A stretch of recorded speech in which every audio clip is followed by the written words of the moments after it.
अङ्गस्मितमुकाम्भोजं महनीयगुणार्णवं मधुराभाषणं शान्तं सर्वभूतदयापरं भक्तवात्सल्यजलधिं परमानन्दविग्रहं ज्ञानानन्दं प्रपन्नोऽस्मि निर्मलज्ञानसिद्धये गुरुवायूरवाय उलगाय அருவாய் மலராய் மணியாய் ஒளியாய் அருவாய் விதிராய் கதியாய் விதியாய் குருவாய் வருவாய் அருவாய் உடனே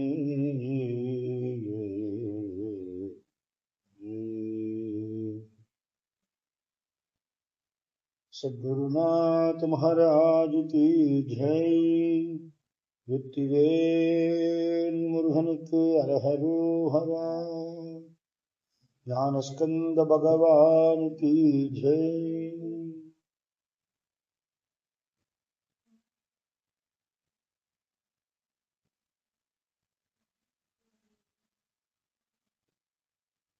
பட்டினத்தாரோட பாட்டை நம்ம குருநாதர் அடிக்கடி சொல்லுவார்.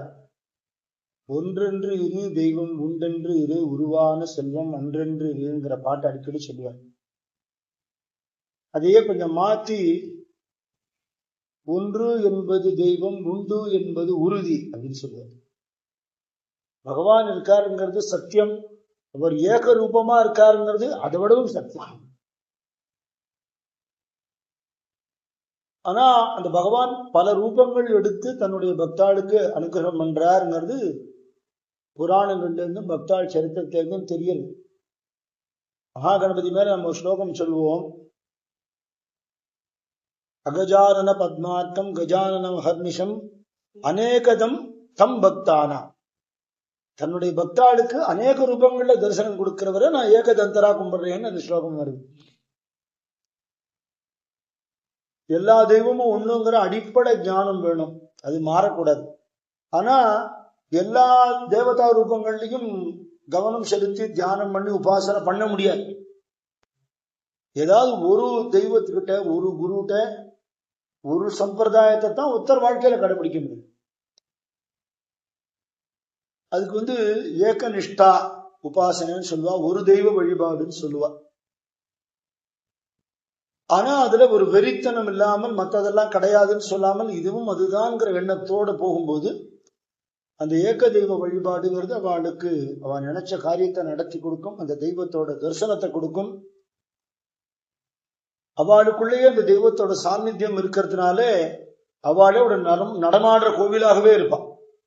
எந்த காரியமும் செய்யக்கூடிய ஒரு வல்லமை உண்டாகும். தபஸ் இருக்கிறவாளுக்கு தெய்வம் அனுகிரகம் பண்றது.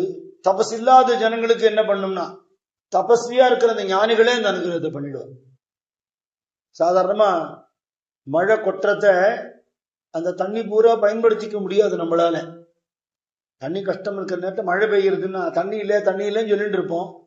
மழை கொட்டுறதுன்னா அத்தனை தண்ணியும் நம்ம பிரயோஜனப்படுத்த முடியாது, அது எங்கெங்கயோ விழுந்து போயிடும். அணைக்கட்டுன்னு கட்டுறோம் இல்லையோ, ரிசர்வாயர்னு, அதுல பெய்யற மழை மட்டும் வீணா போகாது, அதுலயே தேங்கி இருக்கும். மழை முடிஞ்சதுக்கு அப்புறமா அந்த ஜலத்தை நாம பயன்படுத்திக்கலாம்ங்கிறது மாதிரி ஞானிகள்கிட்ட அந்த தெய்வ சக்தி இறங்கி இருக்கும் பொழுது அந்த மகான்களை ஞானிகளை வழிபடுறது மூலமா அவ என்ன தபஸ் பண்ணி என்ன உபாசனை பண்ணி அந்த சுவாமி அடைஞ்சாலும் அந்த கிருபை நமக்கு கிடைச்சிடும். தேவகி அம்மான்னு யோகி ராமசுரத்குமார் சுவாமியுடைய ஆத்மார்த்தமான பக்தே சிஷ்யை அந்த அம்மா. அவ நெக்டர் டிராப்ஸ்னு ஒரு புக்கு எழுதியிருக்கா. யோகி ராமசுரத்குமார் சுவாமியோட தனக்கு ஏற்பட்ட அனுபவங்கள். அதுக்கு குருஜி ஃபார்வர்டு கொடுத்திருக்கார், சிறுமுகம் கொடுத்திருக்கார். அதுல என்ன சொல்றார், மழை கொட்டும் பொழுது அந்த மழையில நனையிற பாக்கியம் அன்னைக்கு மழை கொட்டுற போது இருந்தவாளுக்கு தான் கிடைக்கும், மற்றவாளுக்கு கிடைக்காது. ஆனா அந்த கொட்டின மழை அணைக்கட்டுல தேங்கி இருந்தா அந்த ஜலம் எல்லாருக்கும் என்னைக்கும் பயன்படுங்கிற அதே தத்துவம் தான் இது. அப்படி அருணகிரிநாதர் அந்த காலத்துல முருகன் எப்படி உபாசனை பண்ணி அடைஞ்சாரோ அந்த பாக்கியத்தை வள்ளிமலை சுவாமிகள் தன்னுடைய வாழ்க்கையில கடைபிடிச்சு தான் அடைஞ்சது எல்லாருக்கும் கிடைக்கிற மாதிரி காரணமா இருந்தார். அப்போ சாதாரண ஜனங்களுக்கு தெய்வம் உண்டுன்னு சில பேர் சொல்றா, கடவுள் இல்லைன்னு ஒருத்தன் சொல்றானே, யார் சொல்றதை கேட்கறதுனால குழப்பம் வரும். இந்த ஒரு பரிகாசம் பார்த்தா, இந்த சாமி இல்லைன்னு சொல்றவன் சில கீழே என்ன எழுதியிருப்பான், கடவுள் இல்லை இல்லை இல்லவே இல்லைன்னு எழுதியிருப்பான். இல்லாத பொருளை பத்தி ஏன் அப்படி எழுதணும் இல்லையா? அவனுக்கே ஒரு சந்தேகம் இருக்கு, இருக்கோ இல்லையோன்னு. அனுபவத்தினாலதான் சிலதை தெரிஞ்சுக்க முடியும். எல்லாத்தையும் விஞ்ஞான ரீதியா தான் நிரூபிக்கணும்னா நிரூபிக்க முடியாது. இந்த உடம்பு, இதுல இருக்கிற உறுப்புகள், அங்க அவயவங்கள், உள்ளுக்குள்ள இருக்கக்கூடிய சுவாசம் விடக்கூடிய அந்த சுவாச கோஷங்கள்லாம் இருக்கு, நரம்புகள்லாம் இருக்கு. சிலது வெளியில பார்க்கலாம், சிலது எக்ஸ்ரே மாதிரி கருவிகளால பார்க்கலாம். உடம்பு தான் பார்க்க முடியும். மூளைங்கிறத வேணா ஸ்கேன் எடுத்து பார்க்கலாம். மூளையிலிருந்து வர அறிவுங்கிறத பார்க்க முடியாது, அது நிரூபிக்க முடியாது. அன்புங்கிறத பார்க்க முடியாது இல்லையா? பாசம்ங்கிறது அதை கண்ணுல காட்டு அப்படின்னாக்கா அனுபவத்துலதான் தெரிஞ்சுக்க முடியும் சிலதெல்லாம். அப்படி பக்திங்கிறது ஒரு அனுபவம், அந்த அனுபவத்தினால அனுகிரகம்ங்கிறது கிடைக்கும், அது ஒரு அனுபவம். அப்படி இல்லாத வாழ்க்கை அது கிடைக்க வழி இல்லை இல்லையா? ஒருத்தர் பிரமாதமா பாடுறாரு அப்படின்னா என்ன மாதிரி ஒரு மனுஷன் தானே, அவன் மட்டும் எப்படி பாடுறான்னா அதுக்கு அவன் முயற்சி பண்ணியிருக்கான், பயிற்சி பண்ணியிருக்கான், பாடுறான். எனக்கு குரலே இல்லை, நான் பாடுறதுக்கு பிரயத்தனமே பண்ணலன்னா, அது மாதிரி இந்த தெய்வ சாநித்தியத்துக்கு பகவான் உணர்றதுக்கு நீ எடுத்துட்ட முயற்சி என்னன்னு நம்மள மகான்கள் திருப்பி கேட்கிறார் இல்லையா? இது இத்தனையும் இந்த உலகத்தையும் இத்தனை மனுஷாலையும் இத்தனை ஜீவராசிகளையும் படைச்சது எதுவோ அந்த மூல சக்தியை உணர்றதுக்கு நீ பிரயத்தனமே படாமல் இருந்தா வர சொல்லு அப்படின்னா, நீ கூப்பிட்டால ஒரு பியூனா உனக்கு வர எதிர்க்க வந்து நிற்கிறதுக்கு இல்லையா? இவெல்லாம் எவ்வளவு பாடுபட்டிருக்கா, எப்படி வாழ்க்கையே தப்பசா இருந்திருக்கான்னு நினைச்சா ஆச்சரியமா இருக்கு. அப்படி எங்கேயோ நிஷ்டால இருந்துட்டு போயிருக்கலாங்க. வெள்ளிமலையிலேயே இருந்து தபஸ் பண்ணி முருகனையும் வள்ளியையும் பார்த்துட்டு சேஷாதிரி சுவாமி அனுகிரகத்தோட அங்கேயே நிஷ்டால இருந்து போயிருக்கலாம், அவரோட ஆயிடுச்சு. ஆனா கருணையால எல்லா ஜனங்கள் இருக்கிற இடத்துக்கு தானே போய் சேரிக்கெல்லாம் போவார், அக்ரஹாரத்துக்கெல்லாம் போவார். ஞானிகளுக்கு பேதம் கிடையாது இல்லையா? உலகத்துல உலக வாழ்க்கையில பேதம் இருக்கு, அந்த பேதம் தேவை வாழ்க்கை நடக்கிறதுக்காக. இப்ப ரோட்ல போனா இது வழியா டூ வீலர் போகலாம், இது வழியா சைக்கிள் போகும், இது வழியா கார் போகும்னு இருக்கும். அந்த பேதம் எதுக்குன்னா அந்தந்த வண்டிக்கு ஆக்சிடென்ட் ஆகாம போறதுக்கு. அப்படி வர்ணாசிரம தர்மங்கள் தேவை உலகத்துக்கு. ஞானிகளோட நிலையிலேருந்து பார்க்கும்போது அவ ராமகிருஷ்ண பரமஹம்சர் சொல்ற, மலையிலேருந்து பார்த்தா மேடு பள்ளம் தெரியாது. அது மாதிரி அந்த நிலையிலேருந்து பார்க்கும்போது அவளுக்கு பேதம் கிடையாது, எல்லாரையும் ஒரே மாதிரி பகவானோட குழந்தைகளா அரவணைச்சுட்டு போவா. சாமானிய மனுஷாலால அவளை மாதிரி இருக்க முடியாது. அது எல்லா இடத்துக்கும் போய் எல்லாருக்கும் திருப்புகழ் சொல்லி கொடுத்து வரலேங்கிறவாளையும் பாட வைப்பார். மலை மேல பாராயண மண்டபத்தை எல்லாரையும் வர சொல்லுவார். ஒரு சட்டியில கற்பூரம் போட்டு போட்டு எரிச்சுட்டே இருப்பார். அதுக்கு ஒரு ஆளை உட்காந்து வைப்பார், லைட்டு கிடையாது. இருக்கிற முகமெல்லாம் கொஞ்சமா தெரியணும், யார் பாடுறான்னு தெரியணும், சாமி தெரியணுமே, கற்பூரம் போட்டுட்டே இருப்பா. அது 5 மணி நேரம் 6 மணி நேரம் வெடிய வெடியா நடக்கும். அது வரலும் கற்பூரம் எரிஞ்சுட்டே இருக்கும். அது முடிஞ்ச உடனே சாமி கையால ஒரு விபூதி வாங்கி எடுத்துக்கணும்னு அவ்வளவு ஜனங்கள் ஆசையா வந்து நிற்பா. அந்த விபூதிக்கு அத்தான சக்தி உண்டு. சாதாரணமாவே நம்ம ஆத்திரையே பார்த்துருக்கோம், வீட்டுல வயசான தாத்தா பாட்டி இருந்தானா அவ ஒரு விபூதி கொடுத்தானாலும் விட்டு விட்டானா நமக்கு வியாதி குணமா இருக்குன்னா நம்ம வீட்டுல அனுபவத்திலே உண்டு இல்லையா? ஏன்னா சதா நாமா சொல்லிட்டே இருப்பா, ஜபம் பண்ணிட்டே இருப்பா. சாதாரணமா நமக்கே வீட்டுல உடம்பு சரியில்லைன்னா அந்த காலத்துல டக்குனு தலைவலி ஜலதோஷம்லாம் டாக்டர் எல்லாம் போக மாட்டான். முடியல அக்கால நேரமா இருக்கு, டக்குனு சாமியிட இருந்து விபூதி எடுத்து ஏதோ அவளுக்கு தெரிஞ்ச ஒரு ஸ்லோகம் சொல்லி மந்திரமாவது நீரோ ஏதோ ஒண்ணு சொல்லி நெத்திக்கிடுவா, வாயில போடுவா, வயத்துல தடவுவா, பார்த்து சரியா போயிடும். இந்த மருந்து செய்யற வேலையை விட பெரிய வேலை செஞ்சிடும். அவர் தபஸ்விங்கிறதுனால அவர் இருக்கிற இடத்துல ஜனங்கள்லாம் அப்படி வருவா. ஜன்னி கண்டு போன கேஸு, டாக்டர்கள் கைவிட்ட கேஸ் எல்லாம் மலை மேல எடுத்துன்னு போய் அவர் அங்க 2 நாள் இருக்க சொல்லி விபூதி கொடுத்து குணப்படுத்திட்டார்.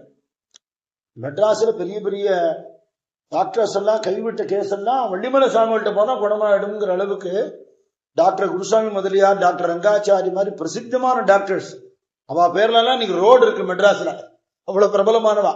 அவ எல்லாமே இவருக்கு பக்தாளா இவருடைய அந்த திருப்புகளையும் இவருடைய பக்திக்கும் அத்தனை பேரும் கட்டுப்பட்டு இருந்திருக்கான். சென்னையில சுப்பிரமணிய பிள்ளைங்கிறவர் தான் திருப்புகள் கொண்டு வந்தார், நான் சொன்னேன் இல்லையா முதல்ல. அவரோட பசங்க சண்முக பிள்ளை, செங்கல்வராய பிள்ளையுடைய வீட்டுக்கு அடிக்கடி சுவாமிகள் வருவார். அப்ப அவளுக்கு உறவுகாரர் ஒருத்தருக்கு ஜுரம் வந்து உடம்பு முடியாம போய் கை காலெல்லாம் துவண்டு போயிடுத்து, வாதம் வந்துடுத்து. மெட்ராஸ்ல வைத்திய வசதிகள் இருக்கிறதுனால அதெல்லாம் அவ பார்த்து குணப்படுத்த முடியலன்னு தீர்மானம் ஆயிடுச்சு. இப்படிதான் இருக்கணும் பெற்றுட்டான்னு சொல்லிட்டா, படுத்த படிக்காதான் இருப்பார், குணப்படுத்த முடியாதுன்ட்டா. ரொம்ப வருத்தம். எல்லா கதவும் அடைச்சதுக்கு அப்புறம் தான் நம்ம சாமிகிட்ட போவோம். இது மனுஷனோட இயற்கை. நம்மளோட அல்ப முயற்சிகள் எல்லாம் பண்ணிட்டு அதுல நடக்கலன்னு சாமிகிட்ட போவோம். கபீர்தாஸ் மகாராஜ் சொல்றாரு, நீ முதல்லயே போயிருந்தா உனக்கு இந்த சமமே இருந்திருக்காதுங்கிறார். அது மனசு வராது மனுஷாளு இல்லையா? திரௌபதி திருதராஷ்டிரனை கேட்டா, இப்படி நான் நிர்கதியா நிக்கிறேனே காப்பாத்துக்கோன்னு கவனிக்கல. பீஷ்மாச்சாரியால், துரோணாச்சாரியால், சபையில கிருபாச்சாரியால், இவ்வளவு பேரும் புருஷால் 5 பேர் இருந்தும் யாருமே கவனிக்க முடியாத நிலையில எங்கேயோ இருக்கிற கிருஷ்ணன் நாமா சொல்லி கூப்பிட்டாருன்னு இருக்கு இல்லையா? எங்கேயோ இருக்கான்னு நினைச்சிட்டு இருக்கான், இங்கதானே இருக்கான் அவன். அப்போ மனுஷ எத்தனம் எல்லாம் பண்ணி, பிரயத்தனம் எல்லாம் பண்ணி, அது கைவிட்டதுக்கு அப்புறம் தான் பகவான்கிட்ட போறதுங்கிறது மனுஷனுடைய ஒரு அஜ்ஞான ரீதியான சுபாவம். இப்ப டாக்டர்ஸ் கைவிட்டுட்டான்னு சுவாமிகளுக்கு தகவல் அனுப்புறா. லெட்டர் தான் போட முடியும் அந்த வார்த்தையில, ஒரு ஆளை விட்டு அனுப்பலாம். மிஞ்சி மிஞ்சி போனா திருத்தணி, திருவல்லம் இதுகிட்ட நடுவுல இருக்கு வள்ளிமலை. சுவாமிகள் உடனே கவலைப்பட வேண்டாம்னு பதில் அனுப்பிச்சார். பால், பசும்பால் தயாரா வச்சுக்க சொல்லுங்கன்னு சொன்னார். அவர் ஏதோ ஒரு மூலிகை கொண்டார். இது பேர் என்னன்னு கேட்டா, அதெல்லாம் உனக்கு எதுக்கு வேண்டாம் அப்படின்னு விட்டார். இதை அரைச்சு பால்ல விட்டு நல்லா அரைச்சு உடம்புல தடவிண்டு நல்லா ஊறிட்டு குளிக்க சொல்லு. வெந்நீர்லாம் வேண்டாம், வெறும் குளிக்க சொல்லு. மருந்து மாத்திரை வேண்டாம்னு விட்டார். 2 நாள் சரியா போயிடுச்சு. இது மாதிரி எத்தனையோ விதமான வியாதிகள். பிரம்மராட்சஸ் பிடிச்சவா, இந்த ஆவி சேஷ்டால அடுத்தவாழ சித்திரவதை பண்றவா, இந்த மாதிரி கேஸ் எல்லாம் கூட அதுக்கெல்லாம் விபூதி விடுறதுக்கு ஒத்து வராது. கிட்ட போய் ஒரு அறை விடுவாராம், சரியா போயிடாது. அப்படி ஒரு மந்திர சித்தரா இருந்திருக்கார் சுவாமிகள். அப்புறம் அப்பப்போ முருகனோட உத்தரவு வரும். அப்போ தமிழ்நாடு பூரா யாத்திரை பண்ணுவார், வடநாடெல்லாம் யாத்திரை பண்ணுவார். பாம்பே, கல்கட்டா எல்லாம் போய் எல்லா ஊர்லயும் திருப்புகள் பாடி, அங்க இருக்கிற தமிழ் ஜனங்களுக்கு திருப்புகள் ஒரு ஆசை இருக்கும். புரியுறதோ புரியலையோ நம்ம தமிழ் அப்படிங்கறதுனால. வட இந்தியா இருக்கிறவா கூட, குஜராத்திஸ் எல்லாம் கூட இவர் பாடுற அந்த அழகுல இவரோட அந்த பாவ பக்தி இருக்கும். சம்பிரதாய பஜனை பண்றான், தோடை மங்கனம், குருகீர்த்தனை, அஷ்டபதி, எத்தனை பேருக்கு அது அர்த்தம் தெரிஞ்சதுன்னு தெரியாது. ஆனா பாவத்தோட யாரு பாடினாலும் கேட்க நல்லா இருக்கும். ஹரிப்பாட்டு பாடினோம், எத்தனை பேருக்கு அர்த்தம் புரிஞ்சுது? ஹனுமான் சாலிசா தினம் பாடுறோம், யாருக்கு அர்த்தம் தெரியறது? ஆனா கேட்கும் போது சந்தோஷமா இருக்கு, சொல்லணும் போல ஆசையா இருக்கு. இதுல என்ன ரகசியம்னா, சொல்ல சொல்ல தானே அர்த்தம் உள்ளேந்து ஸ்புரிக்கும். ஏன்னா அந்த பாவ பக்திக்கு அப்படி ஒரு பவர் உண்டு. அப்ப சாமானிய ஜனங்கள்ல இருந்து, பெரிய பெரிய பதவியில் இருக்கிறவால இருந்து, உள்ளூர்காரா, வெளியூர்காரா, வெளிநாட்டுக்காரா எல்லாம் இந்த வசதி இல்லாத வெள்ளிமலைக்கு வர ஆரம்பிச்சுட்டான் அவரை பார்க்கணுங்கிறதுக்காக. அவர் இருக்கிற சௌரியம் தெரிஞ்சுண்டு அவரை பார்ப்பான். மயிலாப்பூர்ல ஒரு வைஷ்ணவர் இருந்தார், அவரோட பிள்ளை பார்த்தசாரதின்னு இருந்தார். பிருத்திவி இன்சூரன்ஸ் கம்பெனியுடைய மேனேஜிங் டைரக்டர் அவர். அவருக்கு கடவுள் நம்பிக்கை கிடையாது. சரி, தெய்வம்னு ஒண்ணு இருக்கு, இருந்த சோபாட்டு இருந்துட்டு போட்டுமே, என்னப்பா இல்லைன்னு சொல்ல வேண்டாம். அது பாட்டுக்கு அது எங்க இருக்கோ இருக்கட்டும், என் வேலையை நான் பாக்குறேன்.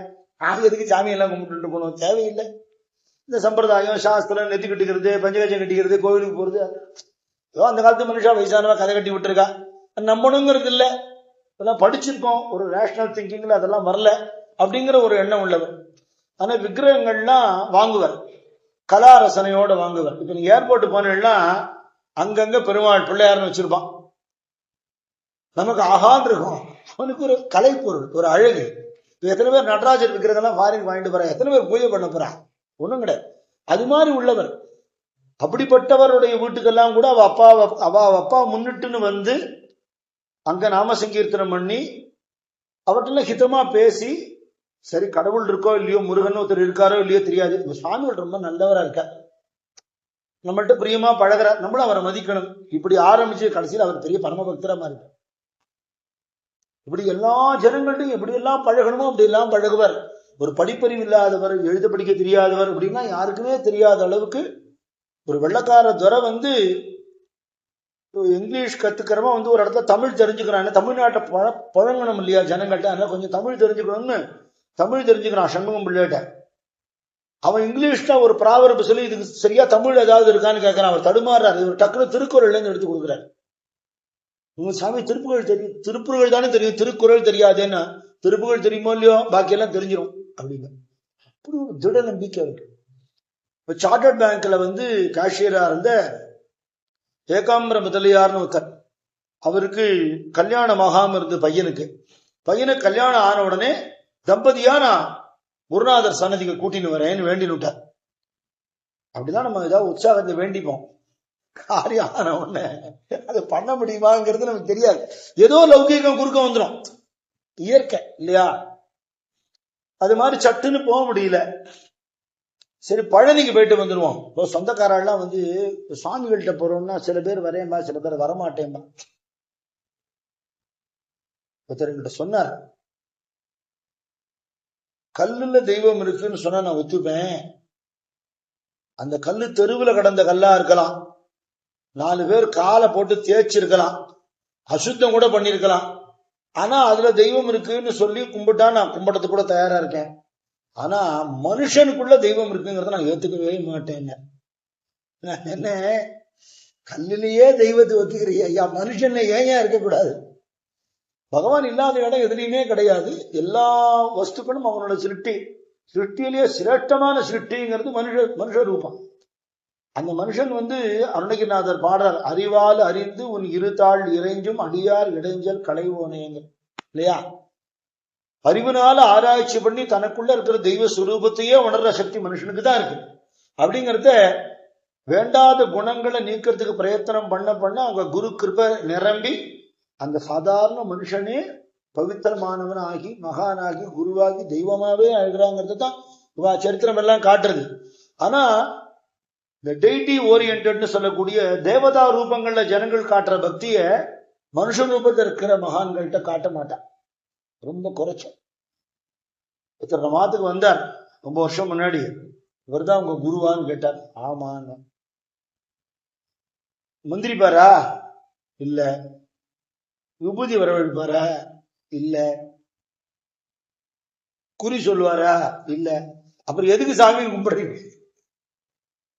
அவ்வளவுதான் நினைக்கிறான். மந்திரிக்கிறதுக்கு மந்திரவாதி இருக்கார், குறி சொல்றதுக்கு ஜோசியக்காரர் இருக்கார். நமக்குள்ள இருக்கிற தெய்வீகத்தை நமக்கு உணர்றதுக்கு தானே குருநாதாலாம் இருக்கா, அது யாருக்கு தெரியாது. பழனிக்கு போறோம்னு எல்லாம் வரேன்னுட்டான். பழனிக்கு போயிட்டார், சுவாமி தரிசனம் பண்ணா அங்க குளம் இருக்கு. அங்க அந்த புது மாப்பிள்ளை இவரோட பையன், அவன் ஏதோ கை கால எல்லாம் இறங்கினானோ எதுக்கோ அப்படியே சடாரம் வழுக்கி விட்டுட்டு உள்ள போயிட்டான். அவனுக்கு நீச்சல் தெரியாது, ஆழமா இருக்கு ஜலம். கத்துன்னு கத்துறான். பகவான் நாமா சொன்னா தெய்வம் காப்பாத்துங்கிறது சத்தியம். ஆனா ஆபத்து காலத்து பகவான் நாமா வாக்குல வராதுங்கிறது சத்தியம். கஷ்டப்படுற நேரத்துல எத்தனை பேர் பகவானோட பேர் சொல்லி கூப்பிட போறா? இயற்கையா வராது. அந்த நேரத்தில் ஐயோ அப்பான்னு தான் கத்த தோணுமே தவிர பகவான் நாம சொல்லி கூப்பிட தோணாது. கரையில இருக்கிறவா காப்பாற்ற மாட்டாளான்னு தோணும், கடவுள் காப்பாத்துவாருன்னு தோணாது. ராமகிருஷ்ணன் சொல்லுவார், கிளிக்கு பழம் கொடுத்து கொஞ்சம் கொஞ்சமா ராமா ராமான்னு சொல்றதுக்கு பழக்கப்படுத்தினா, ராமான்னு சொல்லணும் ராமா அப்படின்னு சொல்லுவோம் அழகா. ஆனா பூனை வந்து பிடிக்க வரத கீக்கின்னு கத்திடுவார். அதுதான் சுபாவம், இது ட்ரைனிங் தானே. அதனால அவ கத்தனா. அவன் புது பொண்டாட்டி என்ன பண்ணிட்டா, ஐயோ வீட்டுக்காரன் இறங்கிட்டான், அவளும் இறங்கிட்டா. அவளுக்கு நீச்சல் தெரியாது. இவா 2 பேர் தடுமாறதை பார்த்துட்டு அங்க கூட வந்தவன் அவனும் இறங்கிட்டான். 3 பேரும் தடுமாறுனா இவருக்கு பயம், இவர் இறங்கல. இவர் கரையில இருந்து கத்துறார், என் குழந்தைகளை காப்பாத்துமோ சச்சிதானந்த குருவே முருகா தண்டபாணின்னு கத்தினார். திடீர்னு யாரோ ஒரு ஆள் வந்தார். இவன் 3 பேர் அப்படி தூக்கி எடுத்து கரையில போட்டு அந்த சூட தெரியாம போயிட்டான். இது நேரத்தில் சுவாமிகள் வெள்ளிமலையில திருப்புகள் பாராயணம் பண்ணிட்டு இருக்கார். பண்ணிட்டே இருந்தவர் திடீர்னு புஸ்தகத்தை எடுத்து ஏந்து நின்னார். இப்ப நம்ம பழனியில இருக்கோம், இது பழனி, இது பழனின்னு நினைச்சுக்கணும் அப்படின்னு சொல்லி ஒரு உட்காண்ட இடத்துல இருந்து ஒரு எம்பி குதிச்சுட்டு அப்படியே பிரஜை இல்லாம நின்றுட்டு இருந்தாராம். என்ன இந்த மாதிரி பண்றாருன்னு இவன் நினைச்சிருக்கா. அதுக்கப்புறம் இந்த மதுரையை அழிச்சுன்னு வந்த பிறந்தான் இதே நேரத்துல இந்த சம்பவங்கள் நடந்ததுங்கிறது அப்புறமா தான் தெரிஞ்சிருக்கு. அப்படி ஒரு இடத்துல இருந்துட்டே பல இடங்கள்ல பக்தாளுக்கு தரிசனம் கொடுத்திருக்கார், அனுகிரகம் பண்ணியிருக்கார். பெங்களூருக்கு ஒரு சமயம் போயிருந்த பொழுது ஒரு ஜெதி வாத்தியம்னு ஒரு வாத்தியம் வச்சுட்டு வாசிச்சுட்டே பாடுவாராம். முதல்ல ஏக்தார் வச்சுப்பார், அப்புறம் தம்புரா வச்சுட்டு இருந்தார். தாளஜானம் கிடையாது, ராக ஜானம் கிடையாது, தமிழ் தெரியாது, இலக்கணம் தெரியாதுங்கிற மனுஷன் எப்படி முருகன் ஆக்கிட்டார். கடவுளோட அனுகிரகம் மட்டும் இருந்தா யாரு வேணாலும் என்ன வேணாலும் பண்ணலாம். நம்ம வண்டார் குழலி பாட்டுல பாடுறாங்க, உனதருள் பார்வையின் அருள் பெரும் ஊமையும் உபனிஷதம் பொழிவானே எனதிதயம் தனில் என்றும் இருந்து நீ ஏக சுகம் தருவாயே. அம்பாளுடைய சரஸ்வதி தேவியோட கட்டாட்சம் கிடைச்சிடுத்துனா ஊமை கூட உபனிஷத்து சொல்லுங்கிறது சத்தியம் தானே. அது மாதிரி பரம ஞானியாக இருந்திருக்கார். இந்த ஜத்திவாதியம் வாட்சியில் பெரிய பெரிய வித்வான்கள் மிருதங்க வித்வான் அசைந்து போகலாம். அப்படி இருக்குமா தாளக்கட்டு. பெரிய பெரிய பக்கவாத்தியக்காரெல்லாம் ஆசையா வந்து நாங்க வாசிக்கிறோம், நான் வைலின் வாசிக்கிறேன், நான் மிருதங்க வாசிக்கிறேன், எனக்கு ஒன்னும் சம்பாவனை எல்லாம் வேணும், பாக்கியம் கிடைச்சா போறோம்னு வருவாளாம். அப்படி பாடிட்டு இருக்கார் பெங்களூர்ல. ஜனங்கள் கூட்டமான கூட்டம், வாத்தியம் வாசிச்சுட்டு நடுவில் பாடுறார். திருப்புகழே தாளம் தானே, அழகா இருக்கும். திருப்புகள்ல ஒரு சில இடங்கள்லாம் அப்படி இந்த ஜதி நட வர்ற மாதிரி அருணகிரிநாதர் பாடியிருக்கார். அப்படி பாடும் பொழுது கீழே உட்காந்து இருந்தவன் ஒரு மந்திரவாதி ஒருத்தர் இருந்திருக்கான். ஒன்ஸ் மோர் அப்படின்னு கத்தினான். அவருக்கு இதெல்லாம் பிடிக்காது. பஜனையா இருக்கணும், பஜனை கச்சேரி இல்லையா இல்லையா, ஆர்டிஸ்ட் கிடையாது. பாகவதாள் வேற, ஆர்டிஸ்ட் வேற, மகான்கள் வேற, அது பேதம் தெரியணும். ஒன்ஸ் மோர்னா இவர் பதிலுக்கு நோ மோர் அப்படின்னு சொல்லிட்டு மேற்கொண்டு பாடிட்டு போயிட்டார். அவனுக்கு கோபம் வந்துடுச்சு. அவன் என்ன பண்ணா, அந்த வாத்தியம் வாசிக்க விடாதபடிக்கு ஏதோ மந்திரிச்சுட்டான். கை வீங்கி போயிடுது, அவரால் வாசிக்க முடியல. அதை பத்தி கவலைப்படல, பாட்டை நிறுத்தல, அவ பாட்டுக்கு பஜனை முடிச்சுட்டார். அப்புறம் கை வீங்கி இருக்கேன்னு எல்லாரும் கேட்கிறான். அதெல்லாம் சரியா போயிடும் அப்படின்ட்டு அவன் மந்திரிச்சிருக்காங்கிறது அவருக்கு தெரியும். ஒன்னும் அவன் ஒன்னும் கேட்கவும் இல்லை, ஒன்னும் இல்லை. அவ பாட்டுக்கு இறங்கி போயிட்டேன். ரெண்டு பேரும் பிடிச்சுட்டா மெதுவா கிளம்பி அது எங்க தங்கியிருக்காரோ அங்க போயிட்டேன். மறுநாள் அலறி அடிச்சு வந்து வீட்டு வாசல்ல வந்து வீழ்ந்தான். உடம்பெல்லாம் வலி தாங்க முடியல, குத்து வலி, என்னால முடியல, ராத்திரி பேர தூங்கல, நெருப்பு மாதிரி எரியறது உடம்பு. நான் தப்பு பண்ணிட்டே என்ன மன்னிச்சிருக்கோம்னா, நான் விபூதி தரேன் உனக்கு சரியா போயிடும். இவன் மரத்துக்குள்ள இவரு சரியா போயிடுத்தேன். சத்த நேரம் இருந்துட்டு போயிடுத்து. அந்த மந்திரத்துக்கு ஒரு எஃபெக்ட் இருக்கணுமோ இல்லையோ. இனிமே யாரு மேலையும் பிரயோகிக்க மாட்டேன் அப்படின்னு இந்த 3 சுழி மந்திரம் ஒண்ணு வச்சுட்டு இருக்கியே, அது பிரயோகிக்க மாட்டேன் சத்தியம் பண்ணு, அப்பதான் விபூதி தருவேன், யாருக்கும் கெடுதல் பண்ணாத அப்படின்னு சொல்லி விபூதி கொடுத்து அவனை குணப்படுத்தி அனுப்பிச்சுட்டான். பக்தாடு மூலமா நிறைய தெரிஞ்சுட்டு கூட்டமா ஜனங்கள் வர ஆரம்பிக்கிறான். சென்னைக்கு ஒரு தடவை வந்த போது கங்காதேஸ்வரர் கோவில்ல பரசுவாக்கத்துல இருக்கு, அங்க மேடை எல்லாம் போட்டு ஏற்பாடு பண்ணியிருக்கான். இவர் உட்காந்து கைத்தல நெருங்கி பாடிட்டு ஜம்முன்னு திருப்புகழ் ஆரம்பிக்கிறார். வாசல்ல இருந்து ஒரு ஆளு எட்டி பாக்குறார், உள்ள வரமாட்டேங்கிறார். இவர் இப்படி பார்த்தார், பார்த்துட்டு கோவில்காரால கூப்பிட்டார். அந்த நிக்கிறாரே அவர் உள்ள வர சொல்லுவாங்க. இவ அங்கிருந்து போயிட்டு உங்களை சாமி கூப்பிடுறாருன்னு சொல்றதுக்காக போறா. பார்த்தா அவருடைய கோலம் வித்தியாசமா இருக்கு. நீங்க யாரு என்னன்னு கேட்டான். அவர் ஒரு முஸ்லீம். சரி, அப்ப நீங்க உள்ள வராதிங்க, இங்கே உள்ள. ஏன் அவர் வரலன்னு கேட்டார். இல்ல அவர் இஸ்லாமியர், துவஜஸ்தம்பம் இருக்கு கோயில, உள்ள விட முடியாது அப்படின்னு. அப்படியா, சரி அப்படின்னு இவர் இறங்கி துவஜஸ்தம்பத்துக்கிட்ட நின்று பாட ஆரம்பிச்சுட்டார். அவன் கேட்கணும்னு வந்திருக்கா, உங்க கோவில் ரூல்ஸ் உள்ள விட மாட்டேன், பரவாயில்ல பக்தருக்கு பஜனை வேணுமே, அதுக்காக நான் போறேன், நாங்க போய் பாட போயிட்டேன். பண்டரிபுரத்துல நாமதேவர் கோவில் வாசல்லையே தான் பாடினாருன்னு இருக்கு பக்த விஜயத்துல. எதுக்கு அப்படின்னா, கோவிலுக்குள்ள நுழைய முடியாத சோகாமில்லா மாதிரி பக்தாள்லாம் இருப்பாளாம். அவளால சாமியை பார்க்க முடியாது, நம்ம பஜனை பண்ண சாமி அவளை பார்க்கணுமே, அதுக்காக அங்க நின்று நமமணே துஜே நித்ய மகாத்வாரி கீர்த்தன கஜரி கீர்த்தன கஜரி சப்ரேமாச்சி பண்டரீச்ச வாச சந்திரபாகிய ஸ்நான. அபங்கம் கோவில் வாசல நாமாமணே துஜே நித்ய மகாத்வாரி, கோவில் வாசல்ல நின்று கீர்த்தன கஜரி சப்ரேமாச்ச, பிரேமையோட பாடுறேன், கேட்கறவா கேட்கட்டும், எல்லாரும் கிடைக்கட்டும், உள்ள வர முடியாதவாளுக்கும் கிடைக்குமே. அப்படி வாசல் நின்று இவர் பாடுறார். கோவில்காரர்களுக்கே கஷ்டமா இருக்கு, மேடையை போட்டிருக்கோம், அவர் இறங்கி அங்க நின்று பாடுறாரு அப்படின்ட்டு. அப்புறம் முடிஞ்ச உடனே அங்கே நான் வரேன், நீ உள்ள வராட்டா பரவாயில்ல நான் வரேன். அப்புறம் அவ சொன்னா, கோவில் துவஜஸ்தம்பம் தாண்டி வர வேண்டாம், அது வரலும் வரட்டும்னு சொன்னா கோவில்காரன். அவர் உள்ள வந்து காலில் விழுந்து ஓன்னு அழறார். எல்லா ஜனங்கள்டையும் சொன்னார், நான் ஒரு தடவை தான் அவரை பார்த்திருக்கேன். அவர் என்ன பார்த்தாரான்னு கூட தெரியாது. புதுக்கோட்டை பக்கம் போயிருந்த போது அங்க ஒரு வனாந்திரமா இருந்தது. அந்த இடத்த பக்கமா போயிருந்தேன். அங்க பாட்டு கேட்டுது. அந்த குரல் இப்ப கேட்டதுனால்தான் நான் திருப்பி வந்தேன். யாரோ பாடுறாளேன்னு பாக்குறேன். புலியெல்லாம் உட்காந்து இருக்கு. அதுக்கு பக்கத்துல உட்காந்து திருப்புகழ் பாடிட்டு இருக்க. அதுக்கு ஏதோ ஆகாரம் கொடுத்துட்டு இருந்தேன். நான் பயந்து போய் ஒளிஞ்சிட்டு இருந்து பார்த்தேன். அதுக்கப்புறம் இப்பதான் பாக்குறேன். என்ன அடையாளம் கண்டுன்னு என்னை கூப்பிடவும் கூப்பிட்டு எனக்குன்னு ஒரு அனுகிரகம் பண்ணினாரேன்னு அத்தனை பேர் தெரியறதுக்கு சொல்றாரு. துஷ்ட மிருகங்கள் கூட இது ஒரு சுபாவத்தை மறக்கிற அளவுக்கு அப்பேற்பட்ட ஒரு ஞானியாக இருந்திருக்காரு அப்படின்னு அவரோட லீலை அதுல இருந்து தெரிய வந்தது.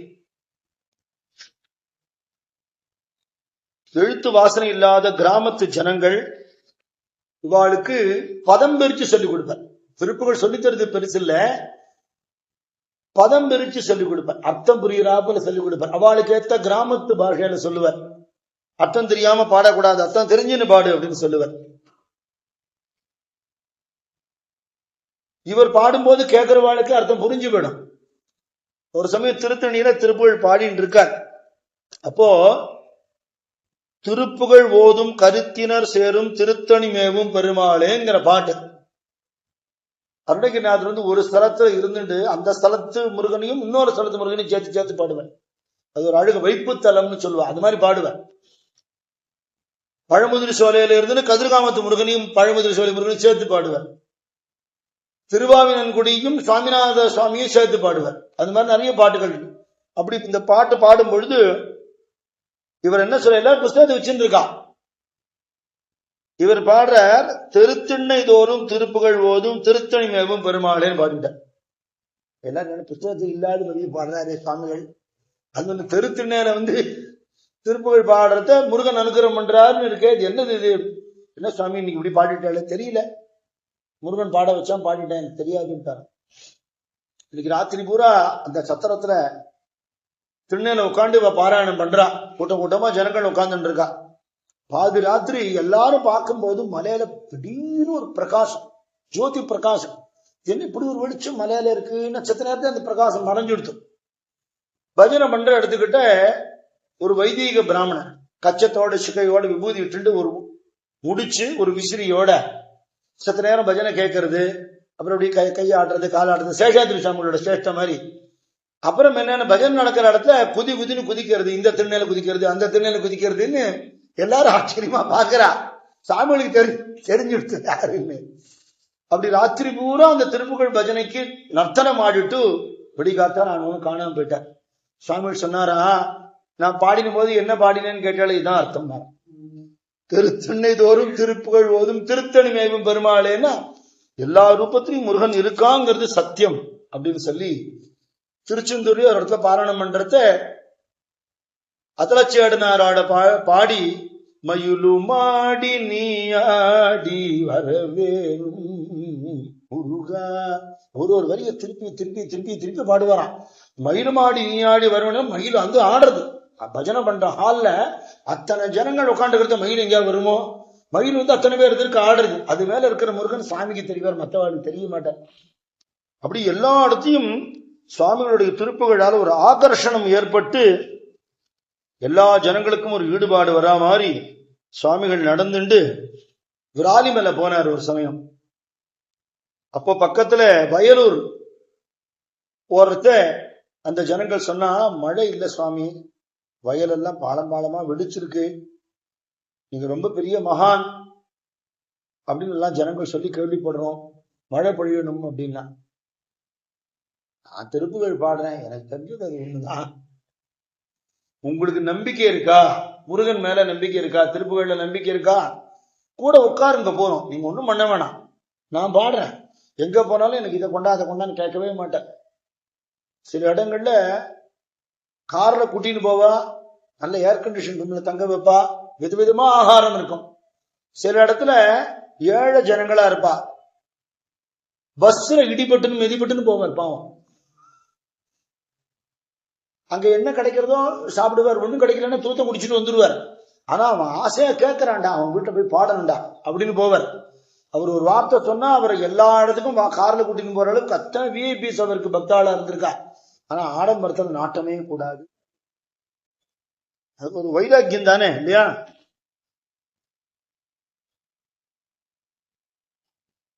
அந்த விவசாயிகள்கிட்ட சொல்றாரு, நான் பாடுறேன், நீங்க கூட இருங்கன்னு சொல்லிட்டு பாடுறாரு.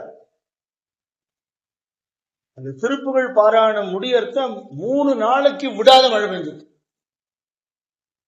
ஊர்ல இருக்கிற பழமெல்லாம் ரொம்பி, கிணறெல்லாம் ரொம்பி சுபிட்சம் உண்டாயிடுத்து. இப்ப சொன்ன சாமி ஏதோ பண்ணிடுதுன்னு நினைக்காத, திருப்புகழ் தான். இதை நீ பாடினாலும் உனக்கு நடக்கும். நம்பிக்கை வேணும், நம்பிக்கை தான் நடக்கும். அப்படியெல்லாம் சொல்லி ஜனங்களுக்கு அதுல ஒரு ஸ்ரத்த உண்டாகும்படியாக சுவாமி அனுகிரகம் பண்ணினார். ஒரு சமயம் அவர் தரிசனம் பண்றதுக்கு ஒரு ராவுஜி ஃபேமிலி வந்திருந்தான். என்ன ஆச்சரியம்னா, பரம வைதிகாலா இருக்கிறவா, குறவம் குரத்தியா இருக்கிறவா, கிராமத்தில் உள்ள சாதாரண குடியான ஜனங்கள், அப்புறம் ரொம்ப மடி ஆச்சாரம் பார்க்கிற ராவுஜிஸ் மாத்வாள். அவ அவ்வளவு சட்டுன்னு இன்னொரு சம்பிரதாயம் ஏத்துக்க மாட்டா. அவளோட மாத்வ சம்பிரதாயம் தான் அவளுக்கு வஸ்தி. அப்படி நல்ல ஸ்ட்ரிக்ட் வைஷ்ணவாள். இவாளான இவருக்கு பக்தியாளா இருந்துட்டா. ஏன்னா அடிப்படையிலேயே இஷ்ட தெய்வம் முருகன்கிறது இருக்கு. அது மாதிரி எந்த இஷ்ட தெய்வம் இருந்தாலும் நம்ம சனாதன இந்து தர்மத்துல இன்னொரு தெய்வத்தை துவேஷிக்கப்படாது, ஏன்னா இன்னொன்னு ஒண்ணு கிடையாதுங்கிறது அடிப்படை. அது திருப்புகழ் அருணகிரிநாதர் அப்படியே தான் பண்ணி கொடுத்திருக்கார். எல்லா பாட்டையும் எல்லா சாமியும் வரா மாதிரி பண்ணி கொடுத்திருக்கார். அதனால முருகன் முருகன் இவர் பாடுறாரே தவிர எல்லா க்ஷேத்திரத்துக்கும் போவார். பண்டரிபுரத்துக்கு போய் அங்க போய் திருப்புகழ் பாடிது. பண்டரிபுரத்துல போய் அங்க ஹரிகீர்த்தன் பாடுறவா எதிர்க்க போய் அங்க எங்க தாளத்தை நீங்க கேளுங்க அப்படின்னு அங்க போய் திருப்புகழ் பாடியிருக்கார். எல்லா சாமியும் தரிசனம் பண்ணுவார். ஆனா நிறைய மாத்வாள் வைஷ்ணவாள் எல்லாரும் வருவார் சுவாமிகள்கிட்ட. அப்படி வெங்கடாச்சாரின்னு ஒருத்தர் அவர் வந்திருக்கார். அவர் சுவாமிகளுடைய ஒரு சித்திரப்படம் எழுதி ஆளை விட்டு அழகான படம் வரைஞ்சு அதை எடுத்துட்டு வந்து சுவாமிகிட்ட கொடுத்து பூஜையில வச்சு எடுத்துன்னு போறார். பெரிய சுவாமியா இருக்கிறத பார்க்கறதுக்கு தத்ரூபமா இருக்கு, ரொம்ப நல்லா வரைஞ்சிருக்கான். சில பேருக்கு சுவாமியுடைய சித்திரப்பட ரூபமா இருக்கிற சுவாமி, விக்கிரக ரூபமா இருக்கிற சுவாமி, அந்த பேதம் எல்லாம் சரியா தெரியாது. ஏதாவது தத்து பித்துன்னு உளறிடுவான். இதெல்லாம் வடிவங்கள்ல வேறுபாடே தவிர அது சுவாமிதாங்கிற எண்ணம் வேணும். எங்க ஆத்துக்கு வாங்க, ஒரு ராமர் படம் காட்டுறேன் அப்படின்பா. அது படம்னு நினைச்சா ஏன் பூஜையில வைக்கிற? சுவாமின்னு நினைச்சா படம்னு ஏன் சொல்ற? இல்லையா? அது காகிதமா இருந்தா அந்த காகிதத்துக்கு நைவேத்தியம் பண்றது முட்டாள்தனம். அது சாமியா இருந்தா சாமிய பேப்பர்னு சொல்றது அயோக்கியத்தனம். இல்லையா? என்கிட்ட இங்கேயே கேட்பா, சிலை எங்க இருந்து வந்ததும்பா. சிலையா இது? இல்லையா? சொல்லலாமா? சுவாமின்னு தான் சொல்லணும். இது என்ன திருமேனின்னு கேட்கலாம். அது கேட்பா, பஞ்சலோகமா, இது கீழே பாண்டகன் வச்சிருக்க பஞ்சலோகமா பித்தளையா அப்படின்னு கேட்ப. பிள்ளையா இருந்தா மாக்கல்லாம்பா. அது எவ்வளவு தப்பு இல்லையா? நம்ம இதெல்லாம் மாம்ச சரீரம் தான். அதுக்காக மாம்சம்னு சொல்ல முடியுமா? மனுஷன்னு தானே சொல்றோம். உள்ள சைத்தன்யம் இருக்கிற மட்டும் அதுக்கு மரியாதை உண்டு. அப்ப சைத்தன்யம் தெய்வத்துக்கிட்ட இருக்க இல்லையோ? தத்ரூபமா இருக்கு, நல்லா எழுதியிருக்கான், சாமிகள் மாதிரியே இருக்கு. ஆனா சாமிகள் சாப்பிடுறாரு, காப்பி குடிக்கிறார், படம் காப்பி குடிக்குமா, சாப்பிடுமான்னு யாரோ பரிகாசம் பண்ணிட்டார். அப்படி சாமிகிட்ட வந்து கேட்டார், இப்படி சொல்றார், காப்பி குடிக்கும்னு சொல்லு போ, அவன்கிட்ட போய் சாப்பிடும் காப்பி குடிக்கும்னு சொல்லு போ. வீட்டுக்கு கூட்டின்னு சுவாமி எடுத்துன்னு வந்துட்டார். பூஜை எல்லாம் பண்ணிட்டு இருக்கிறத இந்த பெரிய சுவாமி மாட்டிருக்கு, ஜன்னல் ஓரம் மாட்டிருக்கு, பாடிட்டு இருக்காங்க. திருப்புகழ அழகா சம்பிரதாயம் பண்ணி, இந்த வாதா சுப்பிரமணிய பிள்ளை அவருடைய பசங்க செங்கல்வராய பிள்ளை, சண்முக பிள்ளை காலத்தில்தான் திருப்புகழுக்கு நம்பர் போடுறதுங்கிற ஒரு பழக்கம் வந்தது. எந்த ஊர்ல யார் திருப்புகழ் பாடினாலும் இத்தனாவது நம்பர்னு சொன்னான்னா அது மாறவே மாறாது. கண்ணா பின்னால் பாடவே முடியாது திருப்புகழ. இந்த சிஸ்டம் எல்லாம் பெரும்பாலும் சுவாமிகள் உண்டாக்கினது. அடுத்தது இப்போ சம்பிரதாய பஜனை உபச்சார கீர்த்தனம், நிவேதனத்துக்கு இந்த பாட்டெல்லாம் பாடுறோம் இல்லையா? ஏகி தாத்தா பாடுறோம் இல்லையா? உபச்சாரங்களுக்கு பாடுறோம். அது மாதிரி அபங்க சம்பிரதாயத்துக்கு இந்த மாதிரி பாட்டு இருக்கு, ஜேவிபா சகுனா இருக்கு. அது மாதிரி திருப்புகழ்ல முருகனுக்கு அர்ச்சனைக்கு ஒரு பாட்டு, அந்த பாட்டு பாட்டுனா அர்ச்சனை பண்றதுக்கு சாமானம், நிவேதனம் பண்றதுக்கு ஒரு பாட்டு. அப்படி அது பூஜை முறைக்கு திருப்புகழ் பாராயண திருமுறை தவநெறின்னு தொகுத்து கொடுத்துருக்க. அதை எல்லாரும் பாடுவா. கோளறு பதிகம் எப்படி ஞான சம்பந்தத்திற்கோ அது மாதிரி தொகுத்து கொடுத்துருக்காரு. இது இந்த திருப்புகள்லாம் பாடினாலும் உங்களுக்கு நவகிரக தோஷம் வராதுன்னு சொல்லுவார். ஜப்பான்காரன் குண்டு போட்ட போது சில பாட்டுகளை செலக்ட் பண்ணி கொடுத்து புக்கா போட திருப்புகள் குண்டுன்னு பேர் போட்டு கொடுத்தாரு அந்த புட்டுக்கு. அந்த புஸ்தகத்தை படிச்சேன்னா குண்டு போட்டானா அடுத்த வீட்டுல விடும், உங்க வீட்டுல விடும். நிஜமாவே நடந்துதான் கல்கத்தாவில். இந்த புஸ்தகம் இருக்கிற வீட்டுல விழாம அடுத்த வீட்டுல விழுந்துருக்கு. எத்தனையோ ஆபத்துகளை திருப்புகள் தடுக்கும்னு சொல்லுவாரு. பக்தாள்னா ரொம்ப ஸ்ரத்தையா பாடுவான். குரலே இல்லாட்டியா ராகம் தெரியாது, ஒண்ணும் வேண்டாம், எனக்கு கூட ஒண்ணும் தெரியாதியா, அப்புறம் தான் வெள்ளியம்மா தான் சொல்லி கொடுத்தா, சும்மா பாராயணம் பண்ணும்பா. அந்த மாத்துவாள்லாம் பாராயணம் பண்றா. பண்றதா திடீர்னு இந்த படத்து கண்ணாடில இருந்து கம்பீரமா குரல் கேட்கறது, ஒரு லோட்டா காப்பி கொண்டா.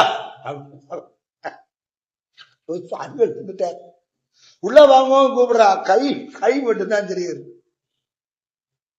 படத்துக்கு பின்னாடி ஜன்னல்ல இருந்து எட்டி பாக்குறாரு போல இருக்கு. எனக்கு மணி ஆயிட்டு, அவசரமா நான் போறேன், குடு குடு குடு. பதட்டமாகி நம்ம சாதாரணமா நம்ம வீட்டுக்கோ நம்ம மடத்துக்கோ என்ன வந்துட்டார், குருஜி வந்துட்டாருன்னா நம்ம கையும் விட மாட்டேங்கிறது, காலம். உடனே காப்பி கொடுத்த உடனே மடக்குன்னு குடிச்சுட்டு டம்ளரை வச்சு விட்டாரு அந்த தரையில. வெளியில போய் பார்த்தா சுவாமி இல்லை, பெரும்புறா ஓடுற, காணவே காணும். நம்ம சுவாமி இந்த மாதிரி லீலாம் பண்ணிருக்கேன். அப்புறமா ஊருக்கு தபோனம் போறதுக்கா ஆத்துல இருந்து சித்ராபரணி போறதுக்கு முன்னாடி பாயசம் பண்ணிருக்கா. சூடு ஆறல, அதுக்குள்ள கிளம்புறா வந்துட்டு சேர்ந்து போகணுமேங்கிறதுக்காக டக்குன்னு ஒரு நைவேத்தியம் பண்ணிட்டு கிளம்பிட்டான். அங்க போன உடனே சாமி காத்தாலேருந்து யார்ட்டையும் பேசவும் இல்லை, பிக்ஷை பண்ணலே அப்படின்னு தகவல் வந்துட்டு, ஐயோ உடம்பு செவ்விய போது சாமிகிட்ட. கிட்ட போனா படுத்துட்டு இருக்கார், சிரிக்கிறார் அப்படின்னு. என்ன சாமி உடம்பு சரியில்லையான்னு. அப்படின்னா என்ன உடம்புக்குன்னு கேட்கிறா. வாயை காமிச்சார், வாய் பூரா வெந்து கிடக்கு. அச்சுச்சோ என்ன வாய்ப்புன்னா, சூடா பாயசம் இதானே நைவேத்தியம் பண்ணு அப்படின்னு.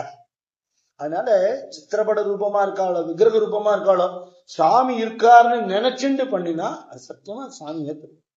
அதுதான் முக்கியம். பாவம் தானே பக்தி, வேற ஒண்ணுமே கிடையாது.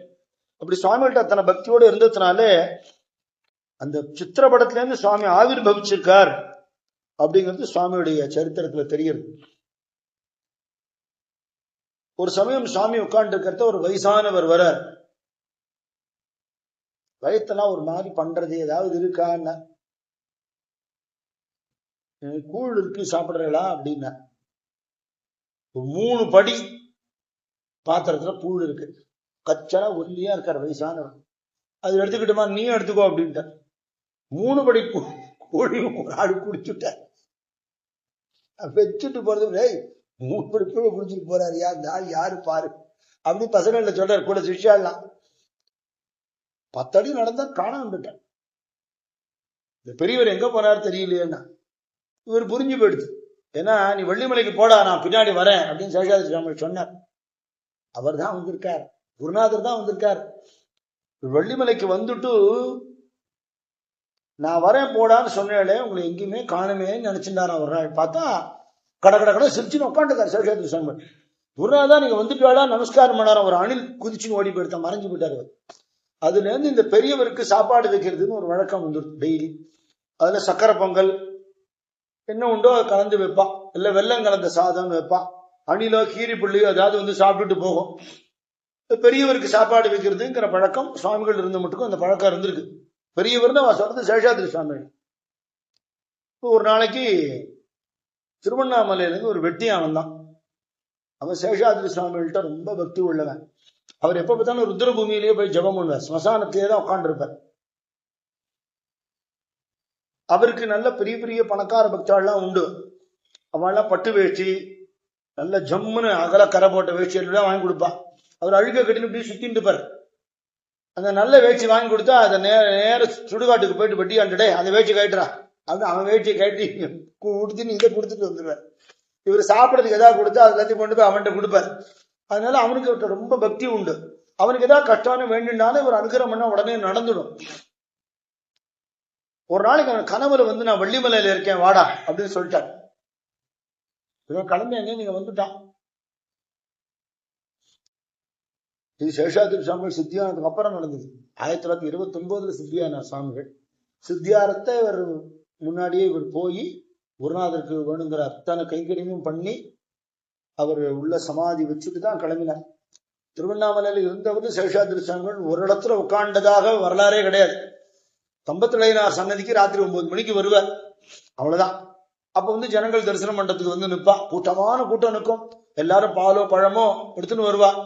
பாலை வாங்கி இப்படி பாப்பாரு, கட கட கடன்னு கொட்டுவார்.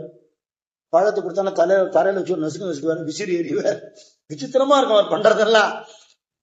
ஆனா அவளுக்கு என்ன உண்டோ அந்த அனுகிரகம் ஆயிடும். கம்பத்துணையராசனத்துல இன்னைக்கு அவர் உட்கார்ந்து இருக்கிற இடத்துல பெரிய அவருடைய சித்திரப்படம் வச்சுருக்கா. திருவண்ணாமலை போனா பார்க்கலாம். நம்ம ஊர் பூரா சுத்திண்டே இருப்பார். கடைசியில இப்போ ரமணாசிரமம் இருக்கிற இடத்துக்கு பக்கத்துலதான் அவருக்கு சமாதி வச்சிருக்கு. அங்கதான் சேஷாசிரமம் ஆசிரமம் இருக்கு. சமாதி வச்ச அன்னைக்கு ரமண மகர்ஷியும் வந்திருக்காராம். சச்சிதானந்த சுவாமி தான் கூட இருந்து எல்லாம் பண்ணினார். அவருக்கு உபதேச குரு இல்லையா, உபதேச மந்திர பொருளாலே ஒரே நான் பணிந்து இன்புற்றிருவேன்னு பாடிருக்கார் பிரணகிநாத். ரமண மகர்ஷி சொன்னாரா, சுத்திட்டே இருக்கிறவர் இனிமே ஒரு இடத்துல இருப்பார் இனிமே அப்படின்னு சொல்லிட்டு போயிட்டாராம். இன்னைக்கு சேஷாதிரி சுவாமி அதிர்ஷ்டம் அங்க இருக்கு. எங்கெல்லாம் யார் பிரார்த்தனை பண்ணாலும் அந்த இடத்துல அவர் அனுகிரகம் பண்றாருங்கிறது பக்தாளுக்கு இன்னைக்கு அனுபவமா இருக்கு. இந்த வெட்டியா வந்து என்னை விட்டுட்டு போயிட்டியே சாமின்னு அழுதேன், கனவுல வந்தார், வள்ளிமலைக்கு போடாங்க வரேன்னு சொல்லிட்டார், அதுக்காக வந்தேன். சரி இருன்னாரா. அன்னைக்கு இந்த பெரியவருக்கு சாதம் வைக்கிறதுங்கிற சம்பிரதாயப்படி சக்கரை பகலை கொண்டு போய் வைக்கிறார். வச்ச உடனே வழக்கம் போல ஒரு கீரி பிள்ளை வந்து சாப்பிட வருது. இவன் ஆன்னு கத்துறான், என்னடான்னு. அதே எங்க சாமி உட்கார்ந்து இருக்குங்கிறான். பல பல பல ஒரே அழுக, சிரிக்குதே, சாமி உட்கார்ந்து இருக்கேங்கிறான். என்ன வர சொல்லிட்டியே சாமி திருவண்ணாமலை, என்னை விட்டுட்டு இங்க வந்துட்டியேன்னு அழறானா. இத்தனை பேர் ஆச்சரியமா பாக்குறா. அவங்க கண்ணுக்கு சேஷாதிரி சுவாமிகளாவே தெரிஞ்சிருக்க. சுவாமிகளை சச்சிதானந்த சுவாமிகளுக்கு நிச்சயமா தெரிஞ்சிருக்கணும். சரித்திரத்தை அது சொல்லப்படலையே தவிர. அப்போ எல்லா இடத்தையும் குரு சாநித்தியம் இருக்குங்கிறதையும் முருகப்பெருமானோட சாநித்தியம் இருக்குங்கிறதையும் தானும் உணர்ந்து எல்லாருக்கும் உணர்விச்சார் சுவாமிகள். சுந்தர சுவாமிகள்னு ஒருத்தர் வள்ளிமலை வந்தார். வள்ளி இங்க நடமாடுறதா சொல்றாளே, ஆமா அப்படின்னாராம். அவளுக்கு வள்ளிங்கிறத தவிர வேற ஏதாவது பேர் இருக்கோ அப்படின்னாராம். இன்னைக்கு தெரிஞ்சுட்டா போச்சுன்னாராம். பொங்கின்னு ஒரு பேர் இருக்கு, அது இவருக்கு தெரியும். அன்னைக்கு இவ 2 பேர் பேசிட்டே இருக்கிறத ஒரு பொன் குழந்தை அந்த பக்கம் நடந்து போறது. அன்னைக்கு மெட்ராஸ்ல பாடிட்டு போன அதே பாட்டு விரகர நோக்கியுங்கிற மோகனராக திருப்புகள் பாடி. ஆனா அதே மாதிரி வயசு குழந்தை, ரூபம் வேறையா இருக்கு. பசிக்கிறது சாமி ஏதாவது இருக்கான்னு கேட்டது. அப்ப பார்த்து ஒண்ணும் இல்லை. இந்த நேரத்துல வந்து கேட்கறியம்மா, ராத்திரி ஆயிட்டே, ஒண்ணும் இல்லையே அப்படின்னு சொன்னாராம். அவ சொன்னாலா, இவ்வளவு தூரம் கேட்கிறேனே, உன் மனசுல ஒரு அன்பு பொங்கி வரலையா அப்படின்னு கேட்டாராம். அவர் புரிஞ்சு போயிடுத்து, பொங்கிதான் வந்திருக்காருன்னு. சட்டுன்னு அம்மானு காலை பிடிச்சுட்டார். அப்படியே பார்த்துட்டே இருக்கிறதையே மறைஞ்சு போயிட்டாள். இன்னைக்கு நமக்கு பொங்கி சன்னதி வச்சிருக்க. நங்கநல்லூர்ல சச்சிதானந்த சுவாமியோட சிஷ்யர் சாதுராம சுவாமிகளோட மடத்துக்கு பொங்கி மடாலயம்னு பேர் இன்னைக்கும் நங்கநல்லூர்ல இருக்கு. வள்ளியுடைய இன்னொரு நாமம் பொங்கிங்கிறது. நேற்றுக்குன்னு சொன்னேன், ராதையுடைய கலாதினி சக்தி ஸ்வரூபம்ங்கிறது போல துர்கா லட்சுமி சரஸ்வதியோட ஐக்கிய ரூபம் தான் வள்ளி. அப்படிங்கிறதுனால சேஷாதிரி சுவாமி சித்தியானதுக்கு அப்புறம் 12 வருஷ காலம் மலையை விட்டு இறங்காமல் இருந்தார். யார் கூப்பிட்டாலும் வரமாட்டார், மலையிலேயே இருந்துட்டார், வள்ளி மலையிலேயே இருந்துட்டார். தபசான தபஸ் அப்படி பண்ணி நிஷ்டையில இருந்து திருப்புகள் பாடி வர்றவாளுக்கெல்லாம் அனுகிரகம் பண்ணி 4 பேர் 5 பேருக்கு சமைச்சிருப்பார். சொல்லிட்டா வருவா பக்தாள்லாம், திடீர்னு வருவா. சாமிக்கு சிரமம் கொடுக்க வேண்டாம், தரிசனம் பண்ணிட்டு போயிடுவான். எங்கேயாவது வெளியில திருத்தணியில எங்கேயாவது சாப்பிட்டுக்கலாம்னு நினைப்பா, இங்கதான் சாப்பிடணும். 5 பேருக்கு சமைச்சது 50 பேருக்கு 100 பேருக்கு பரிமாறுவார். சுவாமி அந்த லீலையில நிறைய பண்ணியிருக்கார். சமர்த்த ராமதாசரம் பண்ணியிருக்கார். மகான்களால பண்ண முடியாததுங்கிறது ஒண்ணுமே கிடையாது. புது புது விதமான மருந்துகள் பண்ணி கொடுப்பார். சென்னைக்கு வரும்போதெல்லாம் பக்தாளை பார்க்க போறத அவளுக்கு பட்சணங்கள் பண்ணி ஊர்காலம் பண்ணி எடுத்துன்னு வருவாங்க. இப்படி ஒரு குருநாதரை எங்க பார்க்க முடியும்?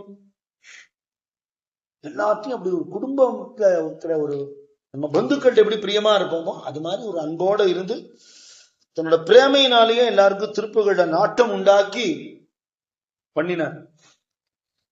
இந்த பார்த்தசாரதி ஐயங்கார் நான் சொன்னேன் இல்லையா, மயிலாப்பூர்ல இருந்தார். சீனிவாச ஐயங்காருங்கிறவருடைய பிள்ளை. அவர் அவ்வளவா நம்பிக்கை கிடையாது அவருக்கு. ஆனா சுவாமியோட அன்புனால கொஞ்சம் கொஞ்சமா அவர்கிட்ட ஆகர்ஷிக்கப்பட்டு வந்தார். லீவுலான ஃப்ரெண்ட்ஸோட போவாராம். ஆனா நெத்திக்கெல்லாம் அடிக்க மாட்டார், மாடர்னா தான் இருப்பார். அவரா தான் இருப்பார். சுவாமியோட இன்னும் சொல்ல மாட்டார், பரவாயில்லப்பா பாராயணம் நடக்கிறத நீ தள்ளி தானே உட்காந்து இருக்க, பரவாயில்ல உட்காந்துக்கோ ஏன் பாரு, எல்லாரும் சாப்பிடறத நீ சாப்பிடேன் பரவாயில்ல அப்படின்னு பாரு. அப்படி இவர்கிட்ட கொஞ்சம் கொஞ்சமா அவருக்கு ஈடுபாடு வந்துட்டு இருந்தது. அவ அப்பாக்காக சுவாமிகள் வந்துட்டு இருந்த போது ஆத்துக்கு வந்துட்டு இருந்தாருங்கனால ஒரு சமயம் அர்த்த ராத்திரி யாரோ ஒரு இவருக்கு சிலை கொடுக்கிற ஒரு ஆள் வந்து இவரை எழுப்பியிருக்கான். இந்த பார்த்தசாரதி ஐயங்கார, என்னப்பா இந்த நேரத்துல வந்து எழுப்புறேன், இல்ல ஒரு அபூர்வமான ஒரு விக்கிரகம் கிடைச்சிருக்கு, அது அழகு அவ்வளவு அழகா இருக்கு, அம்மன் விக்கிரகம், எனக்கு இது பணம் வேண்டாம், நீங்க வச்சுக்கோங்கட்டான். ராத்திரி நேரம் கொண்டு கொடுக்குறான். சரி, இப்படி தூக்க கலத்துல வாங்கி சாக்கு போயிட்டு சுற்றிட்டு அப்படியே வச்சுட்டு போயிட்டேன். பார்க்கவே தோணுது. அப்புறம் பிஸியா இருந்தார். அப்புறம் எடுத்து பார்த்தா அழகுன்னா அழகு, அவ்வளவு அழகு அம்பன். இது என்ன சுவாமின்னு தெரியலையே, அவருக்கு அவ்வளவா ஈடுபாடு இல்லை, அதனால கண்டுபிடிக்க வரல. இவங்க வீட்டுக்கு ஒருத்தர் வந்தாரா, அம்பாள் ரொம்ப அழகா இருக்கா, ஆத்திர ஒரு மகிழ மர தடியில கொண்ட வச்சுட்டு ஏதோ 2 பூஜையை பண்ணல, 2 புஷ்பத்தையாவது போடுனா. அந்த சுவாமியோட அழகுனால இவர் வந்து அந்த மரத்தடியில வச்சு ஒரு ஆரத்தி காட்டியிருக்கார். ஒன்றும் தெரியாது, ரிச்சுவல்ஸ் எல்லாம் தெரியாது. அப்ப சுவாமிகள் வந்துட்டு, வைஷ்ணவி அழகா இருக்காளே அப்படின்னாரா. வைஷ்ணவியா அப்படின்னா, ஆமா, நான் வைஷ்ணவ தேவி எல்லாம் போயிருக்கேன், காஷ்மீர் எல்லாம் போயிருக்கேன். அங்க வைஷ்ணவி எப்படி தரிசனம் கொடுத்தாலும் அப்படியே இருக்கா. இவர் நிஜமா நினைச்சுட்டார். என்ன நினைச்சிருந்தாருன்னா, அங்க வைஷ்ணவி தேவி விக்கிரகம் இந்த மாதிரி இருக்குன்னு நினைச்சிருந்தாரு. அப்புறம் விசாரிச்சா அங்க அம்பாளுக்கு ரூபமே இல்லை, ஜாலா ரூபமா தான் கும்பிடுறா அவளை. அப்ப இவருக்கு அம்பாள் பிரத்யட்சமா தரிசனம் கொடுத்ததுனால அவள் தான் இதுல இருக்கான்னு தெரிஞ்சு பிற்பாடு தன்னுடைய பொங்கிய இதுல ஆவாகனம் பண்ணிட்டார் சுவாமிகள்.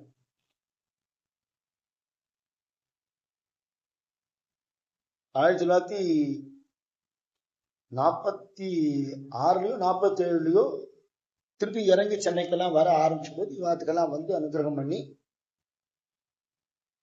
அவரோட தோட்டத்திலே இருந்த அந்த வைஷ்ணவி தேவினா, வள்ளி வந்து விஷ்ணு பொண்ணுங்கிறதால அவளுக்கு வைஷ்ணவினே பேர் உண்டு. நீங்க திருமல்லவாயில் வைஷ்ணவி கோவில்ல இருக்கிற வைஷ்ணவி அவள் தான். அந்த பார்த்தசாரதி ஐயங்காருங்கிறவர் சாது பார்த்தசாரியாகி சன்னியாசியாகி அம்பாளுக்கு அத்தனை விதவிதமா அலங்காரம் பண்ணி பூஜை பண்ணி பெரிய ஞானியா போயிட்டார். இந்த சுவாமிகளுடைய தொடர்புனால வள்ளி கல்யாணம் ரொம்ப அழகா சொல்லுவார் சுவாமிகள். திருப்புகள்ல இருந்தே பாட்டுகள்லாம் எடுத்து அதுக்கேத்தாப்புல இந்த கல்யாணத்துக்கு ஏத்தாப்புல சம்பிரதாயத்தை உண்டாக்கி எல்லாருக்கும் உபன்யாசம் பண்ணுவார். 20 நாளைக்கு வள்ளி கல்யாணம் சொல்லியிருப்பார் திருப்புகழ் வச்சுட்டு. அப்படி ஒரு சமயம் சொல்லும் போது சென்னையில் இருக்கிற பக்தாள்லாம் வருவா. அதுல 2 சின்ன பசங்க, சுப்பிரமணியம் சேதுராமன், அவ அம்மா எல்லாம் ஈடுபாடு, அவ அம்மா சுத்தி எல்லாம் ஈடுபாடு. அவளாம் வந்து வந்து வந்து அந்த குழந்தைகளுக்கெல்லாம் திருப்புகழ் சொல்லி கொடுத்து அவளுக்கு இதுல ஒரு நாட்டம் உண்டாகும்படி பண்ணி, இந்த சேதுராமன்கிற குழந்தை தான் பின்னாடி சாதுராம் சுவாமிகள் ஆனார்.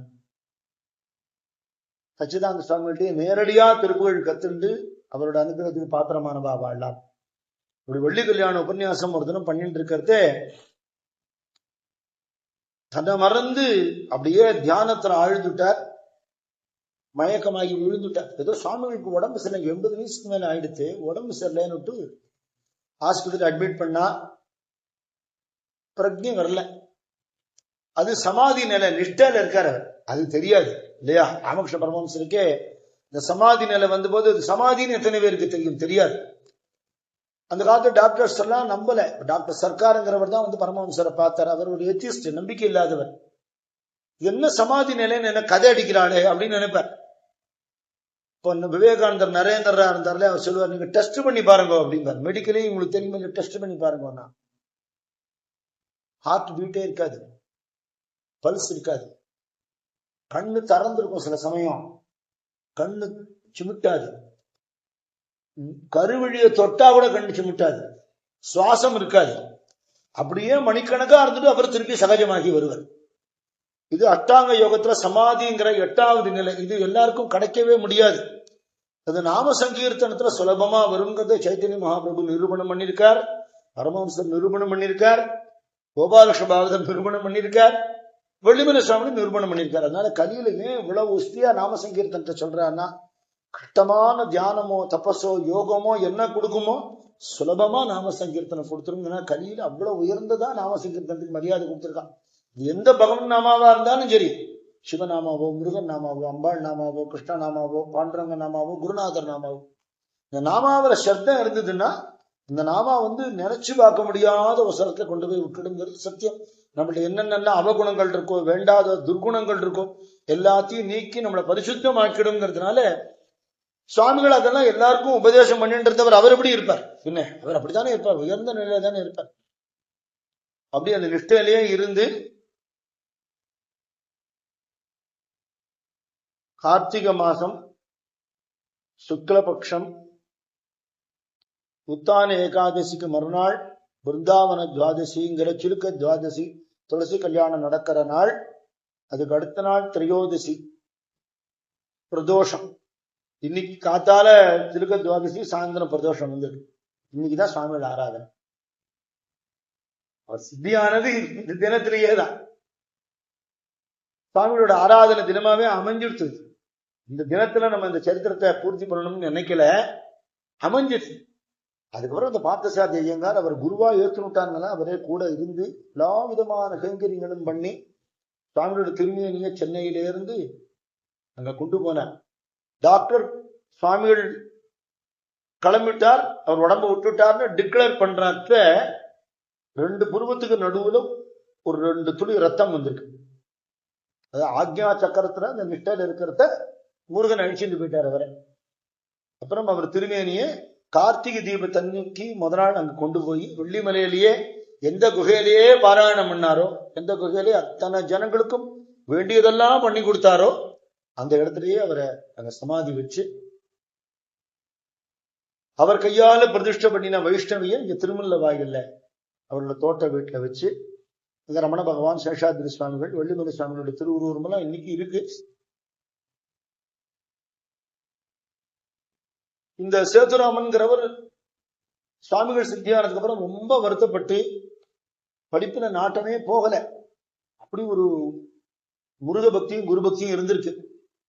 அதுக்கப்புறம் பாதி பள்ளிக்கூடத்திலிருந்து கிளம்பி ஊரை விட்டெல்லாம் போயிருக்கார். முருகப்பெருமானே ஒரு கிழவர் ரூபத்துல வந்து அவரை கண்டுபிடிச்சு வீட்டுக்கு கொடுத்திருக்கார். ஹரகுரவரா கும்மி எல்லாம் எழுதி முருகனே, முருகன் வேற இல்ல, குரு வெள்ளிமலை சுவாமிகள் வேற இல்ல, அவருக்கு அப்படி வந்து எழுதி கொடுத்திருக்கார். அப்புறம் அவர் ஆசு கவியாக, அருள் கவியாக எந்த கோவிலுக்கு போனாலும் அந்த சுவாமி எதுக்கு கட கட கட கட கட கடன்னு பாட்டு வரும். யாராவது எழுதிக்கணும் அப்படியே. அது அப்படி தமிழ் இலக்கணத்தோட அவ்வளவு அழகா இருக்கும். அப்படியெல்லாம் தமிழ் இலக்கணம் படிச்சவர் இல்லை, குரு அனுகிரகத்தினால அப்படியெல்லாம் ஏற்பட்டது. திருப்புகழ் அப்படி உருகி உருகி உருகி பாடுவார். ஒரு சமயம் தபோவனம் வந்திருந்தார். தபோவனம் எப்ப வந்தாலும் திருப்புகழ் பாடுறேன் பார், சாமி உட்காந்து கேட்பார். அப்ப அந்த தரம் வந்த போது ஒரு ஹார்மோனி பெட்டி இருக்கான்னு கேட்பார். உங்க சிவராமகிருஷ்ணன் தாசில்தார் இருந்தார், ஒரு பொட்டி எடுத்து கொடுப்பார், உடனே பாடுவார். அந்த தரம் அவர் பாடுறேன்னு வந்தபோது சுவாமி சொன்னார், எத்தனை நாளைக்கு பாடிண்டே இருக்கிறது, ஆடி பாடினதெல்லாம் அடங்க வேண்டாமா, நாதம் எங்கேருந்து வருதுன்னு கண்டுபிடிப்போம் அப்படின்ட்டார். கூட வந்தவர் என்ன நினைச்சிருந்தார், என்ன சுவாமிகளுக்கு பஜனை கேட்கறதுக்கு விருப்பம் இல்லை போல் இருக்குன்னு நினைச்சிட்டார். ஆனா இவருக்கு மனசுல பட்டுடுத்து, வாஸ்தவம் தானே, நான் பாடுறதா நான் நினைக்கிறேன், நான் பாடல. இப்ப ரேடியோல இருந்து பாட்டு கேட்கறதுன்னா ரேடியோல உள்ளுக்குள்ள உட்காந்து யாரா பாடுறாளா? இல்லையே, இல்லையா? எங்கேயோ யாரோ பாடினது அது வழியா வெளியில கேட்கறது. சிடி போடுறா அப்படின்னா விஷ்ணு சஹஸ்ரநாமம் ஓடுறது, எம்.எஸ். சுப்புலட்சுமி அம்மா குரல், எம்.எஸ். சுப்புலட்சுமி அம்மா இல்லையே, ஆனா குரல் கேட்கறது அது வழியா கேட்கறது. அது மாதிரி உள்ளுக்குள்ள இருந்து பகவான் பாடுறார், பகவான் பேசுறார், நம்ம உடம்பு வழியா வெளியில வர்றதுனால நம்ம பாடுறதா பேசுறதா நினைச்சு நடுறோம் அப்படின்னு மனசுல பட்டுடுத்து. இன்னைக்கு ராத்திரி பூரா தங்கி இருந்த ரூம்ல அப்படியே இருந்து நினைச்சுட்டார். அவரே சொன்னாரு எங்கிட்டெல்லாம், சாதுராம் சுவாமிகளே சொன்னார், எத்தனை நாளைக்கு திருப்புகழ் பாடுறோம், நாத பிந்து கலாதி நமோ நமோ வேத மந்திர ஸ்வரூபா நமோ நமோ ஞான பண்டித சுவாமி நமோ நமோ கோட்டி பாடுறோமே. இந்த நாதம் எங்கேருந்து உண்டாருது? பிந்து ஸ்தானத்திலிருந்து, மூலாதாரத்திலிருந்து உண்டாருது. இந்த நாதத்துக்கு ஆதாரம் என்ன, எங்கிருந்து இது வருது அப்படின்னு ஆராய்ச்சி பண்ணினது இல்லையே அப்படின்னு ராத்திரி பூரா அந்த தியானத்தையே இருந்துட்டு காத்தால சுவாமி நமஸ்காரம் பண்ணி, நீங்க சொன்னதெல்லாம் என் மனசுலயே இருக்கு, அந்த எங்கிருந்து வருதோ அதை கண்டுபிடிச்சு அதுல ஒடுங்கி அடங்கறதுக்கு நீங்க அனுகிரகம் பண்ணணும்னு கேட்கிற. சாமி சொல்ற, அந்த நிலையை அடையறதுக்கு அது எங்கேயோ இல்லையே, அங்கேயே இருக்கு, அதை உணர்ந்து அப்படியே ஆகிடும் அப்படின்னு அனுகிரகம் பண்ணினார். அருணாச்சல மிகிமேலையும் பரணிதரன் இதை எழுதியிருக்கார். சாதுராம் சுவாமி இதை நேரடியா சொன்னார். அதுக்கப்புறம் அந்த எண்ணத்திலேயே குருநாதர் கிருப்பையோட இருந்து நேர பூண்டிக்கு போனார். பூண்டி மகான் தரிசனம் பண்ணினார். அவர் பெரிய சித்த புருஷர். இவர் போய் நமஸ்காரம் பண்றத அவர் சொல்றார், சாமி அங்க சொன்ன வார்த்தையை இங்கே உட்காந்து சொல்றார், ஆடி பாடினதெல்லாம் போறோம் அடங்கு அப்படிங்கிறார். ஆகா இது தப்போவனத்தை சொன்னாரே அவர், அப்படி ஒரு ஒரே ஆச்சரியம். அதுக்கப்புறம் சாது பார்த்தசாரதி சுவாமி, பார்த்தசாரதி ஐயங்கார் சாது பார்த்தசாரதி ஆயிட்டார். அவரையும் பார்க்கிற பாக்கியம் எனக்கு கிடைச்சிருக்கு, சாது பார்த்தசாரதியும் பார்க்கிற பாக்கியம் கிடைச்சிருக்கு. நீ வைஷ்ணவி கோயில் போனா அப்படி ஒரு சாநித்தியம் இருக்கு. அது பூரா சச்சிதானந்த சுவாமியோட அனுகிரகமும் சாது பார்த்தசாரதி சுவாமியோட அனுகிரகமும் அவர்கிட்டயே இருந்து அவருடைய அனுகிரகத்தினால வள்ளிமலை சுவாமிகள்கிட்ட வச்சு கொடுத்து காஷாய வஸ்திரம் எடுத்து கொடுக்க அவ அம்மா எல்லாம் ஆசீர்வாதம் பண்ண அங்கேயே சன்னியாசம் வாங்கிட்டு சேத்துராமன் சாதுராம் சுவாமிகளாக மாறிட்டார். அவர் உலகமெல்லாம் போய் அவரும் திருப்புகள்லாம் பாடி அவர் பஜனை பண்ணி கேட்டுக்கோ. ராத்திரி பூரா விடிய விடிய பஜனை பண்ணுவார். புழுங்கினா தெரியாது, வேர்த்து விட்டா தெரியாது, கொசு கடிச்சா தெரியாது, பசி தெரியாது, தாகம் தெரியாது, அப்படி பாடுவார். சுவாமியுடைய பரிபூர்ண அனுகிரகத்துக்கு பாத்திரமானவர். அப்படி இந்த சச்சிதானந்த சுவாமிகள் சாதுராம் சுவாமிகள் மூலமாக நிறைய பக்தாள். அதுக்கப்புறம் திருப்பதி தெரிஞ்சுண்டு ஒரு டெல்லி ராகவன் குருஜின்னு அவர் ஒரு பெரிய மகாத்மா, அவர் மூலமாக திருப்புகள் பரவி மயிலாப்பூர்ல திருமயிலை சிங்காரவேர திருப்புகள் சபை, ராயப்பேட்டையில முருகன் திருவருட்சங்கம், இதெல்லாம் சுவாமிகளே ஏற்படுத்தினதே நிறைய. அவெல்லாம் வழி வழியா திருப்புகள் பஜனை பண்ணி இன்னைக்கு நிறைய பேர் திருப்புகள் பாடுறா. திருப்புகள்ல சொல்லப்படாத விஷயங்கள் வேதாந்தமே அதுல இல்லாதது எதிரையுமே இல்லைன்னு சொல்லலாம். 18 புராணங்களும் அதுல இருக்கு, உபனிஷத் சாரம் இருக்கு, வேத சாரம் இருக்கு, எல்லாரும் பாடும்படியாக இருக்கு. இது எல்லாருக்கும் கிடைக்கும்படியாக பண்ணி ஒரு போராட்டம் நிறைந்த ஒரு வாழ்க்கைன்னு சொல்லலாம். சச்சிதானந்த சுவாமி சரித்திரத்தை சாதாரண சம்சாரி தெய்வபக்தி இல்லாத படிப்பறிவு இல்லாம முரட்டுத்தனமா ஒரு சமயக்கார வாழ்க்கை ஆரம்பிச்சு 2 பொண்டாட்டி 6 குழந்தைகள்னு இருந்து எப்படி இல்லாம வாழ்க்கையில பல கஷ்டங்கள்லாம் தாண்டி பக்தி ஏற்பட்டு, பக்தி ஸ்பர்சவேதி கல் மாதிரி யாரையும் டிரான்ஸ்ஃபார்ம் பண்ணிடும். பக்தி இருந்துட்டுனா பக்தி என்னதான் பண்ணாது, எப்பேற்பட்ட வாழையும் மாத்திடுங்கிறதுனால அதுக்கு பிரத்யக்ஷ பிரமாணம். இவரால மாத்தப்பட்டவா, இவரால அனுகிரகத்துக்கு பாத்திரமானவா, வியாதி குணமானவா, மனோவியாதி தீர்ந்தவா, பண கஷ்டம் தீர்ந்தவா, பக்தி உண்டானவா, ஞானம் உண்டானவா, அப்படி கணக்கில்லாத பக்தாள் இன்னைக்கும் இருக்கா. சச்சிதானந்த சுவாமிகளுடைய அந்த ஜெயந்தியை எல்லாரும் பிரமாதமா கொண்டாடுறா. அருணகிரிநாதர் விழாவாக எனக்கெல்லாம் ஜெயந்தி கொண்டாடப்படாது, எது பண்ணினாலும் அருணகிரிநாதருக்கு பண்ண மாட்டேன். அருணகிரிநாதர் விழாவாக அதை கொண்டாடி இன்னைக்கும் ஜனங்கள்லாம் வழிபட்டு வரா. ரொம்ப அருமையான அற்புதமான சரித்திரம். சஷ்டியை ஒட்டி சொல்லணும்னு மனசுல நமக்கு தோணி ஆரம்பிச்சு கடைசியில சுவாமியோட ஆராதனை அன்னைக்கே அது பூர்த்தி ஆறா மாதிரி ஆயிருக்கிறது நம்ம சுவாமியுடைய பரம அனுகிரகம். சாதுராம் சுவாமிகள் தப்போவனத்துல தங்கி சாதுர்மாசி விரதம் எல்லாம் இருந்து சச்சிதானந்த சுவாமியோட படம் எல்லாம் கூட அங்க மாட்டி இருந்தது. வீணை வச்சுட்டு ஏக்தாரோட அவர் உட்காந்துருக்காப்புல ரொம்ப அழகான ஒரு திருவுருவம். நங்கநல்லூர்லயும் பொங்கி மடத்துல சாதுராம் சுவாமிகளுடைய சமாதி இருக்கு. அவருமே சஷ்டி அன்னைக்குதான் கிளம்பினார்.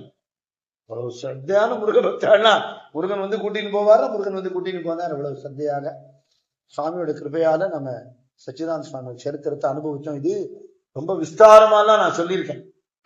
ஒரு வாரம் 10 நாளைக்கு 2 மணி நேரம் வீதம் 14 மணி நேரம் 15 மணி நேரம் சொல்லியிருக்கேன். அந்தந்த திருப்புகள்லாம் விஸ்தாரமா முழுசா பாடி அதுக்கெல்லாம் அர்த்தம் சொல்லி ஒரு சங்கேபமா சுருக்கமா நம்ம அனுபவிக்கணுங்கிறதுக்காக இந்த ஒரு 4-5 நாளைக்கு நம்ம அனுபவிச்சோம்.